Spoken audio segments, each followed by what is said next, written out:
Multi commodity market में सोना और चांदी के भाव में मंडे को बड़ी गिरावट देखने को मिली थी, लेकिन ट्यूसडे को सोना और चांदी दोनों के भाव में तेजी नजर आ रही है। एमसीएक्स पर ट्यूसडे को चांदी की कीमतों में 179 रुपए की तेजी आई और ये 24,158 रुपए प्रति किलो पर पहुंच गई, जबकि मंडे को चांदी के भाव में 3200 रुपए की बड़ी गिरावट देखने को मिली थी।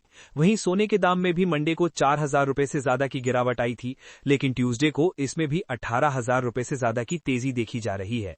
एक्सपर्ट्स का कहना है कि मंडे को हुई तगड़ी मुनाफा वसूली के बाद ट्यूसडे को सोना और चांदी दोनों में हैवी बाइंग देखने को मिली। अब सवाल यह है कि रिकॉर्ड हाई से सोना और चांदी कितने सस्ते हुए हैं।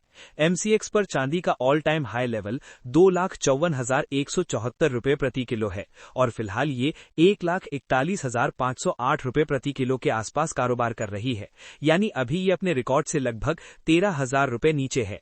इसी तरह सोने का रिकॉर्ड हाई लेवल 1,40,655 रुपए प्रति 10 ग्राम है और अभी सोने का भाव 1,36,000 रुपए के करीब चल रहा है, यानी सोने के दाम में भी करीब 3,000 रुपए की कट देखने को मिली है। अब बात करते हैं कि चांदी की कीमतें कम क्यों नहीं हो रही हैं।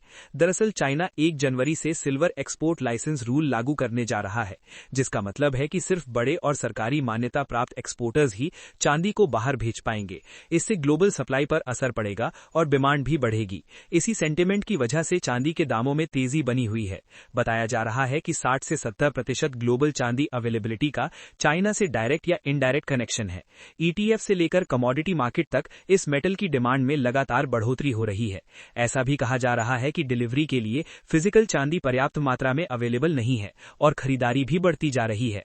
डॉलर के कमजोर होने, अमेरिकन इकोनॉमिक डेटा में सुधार और ग्लोबल लेवल पर रिकॉर्ड तेजी के कारण भी सोना और चांदी की कीमतों में इजाफा हो रहा है। सोलर और ग्रीन एनर्जी से लेकर इलेक्ट्रॉनिक सेक्टर तक चांदी की डिमांड लगातार बढ़ रही है। चाइना जैसे देश बड़े लेवल पर चांदी की बाइंग कर रहे हैं, जिस वजह से भी दाम नीचे नहीं आ पा रहे। अब सवाल यह है कि क्या चांदी का दाम कम होगा। एक्सपर्ट्स का कहना है कि सोना और चांदी अपने रिकॉर्ड हाई के काफी करीब ट्रेड कर रहे हैं। ग्लोबल सेंटिमेंट में स्टेबिलिटी आने के बाद शॉर्ट टर्म में थोड़ी गिरावट देखने को मिल सकती है, लेकिन लॉन्ग टर्म में सिल्वर और गोल्ड की कीमतें ऊपर जाने के पूरे चांसेस हैं।